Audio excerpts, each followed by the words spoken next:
मैं हूं जद इकबाल मेट्रो 7 पाकिस्तान के साथ इस वक्त मौजूद हूं कराची प्रेस क्लब के पास। आज चलते हैं भूख हड़ताली कैंप पे और लोगों से बात करते हैं। सीएम को हमने एप्लीकेशन दी थी, चीफ सेक्रेटरी साहब को उसने हुक्म दिया था कि आप इनकी मुतालबात हल करें।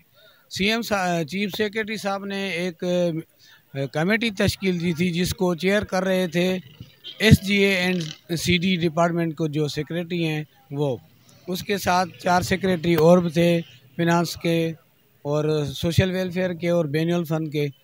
हमने उनसे बातें की, जो पहले मोहम्मद अली खोसो साहब थे उसके साथ हमने बात की अपने मुतालबात के लिए।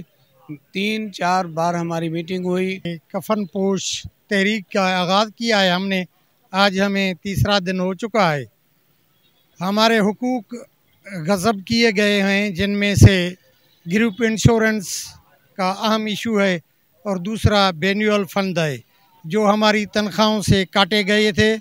ये गवर्नमेंट सिंध वापस नहीं दे रही है। हमने पहले भी एहतजाज किए थे, रेड जोन में दाखिल हुए, चीफ सेक्रेटरी के साथ मज़ाकरात हुए, लेकिन उनका भी हमें कोई नोटिफिकेशन वगैरह नहीं दिया गया। फिर इन्होंने जो बात थी उससे भी इनकार कर दिया, चीफ सेक्रेटरी का तबादला हो गया। इसी वजह से भी और ये लोग कहते हैं कि ये इनके पैसे जो हैं हम नहीं देंगे, तुम मर जाते पहले, 65 साल से पहले मरते तो हम देते। हमने ये रिक्वेस्ट की है कि हमारे 3 सूबे ये मराहत ले रहे हैं।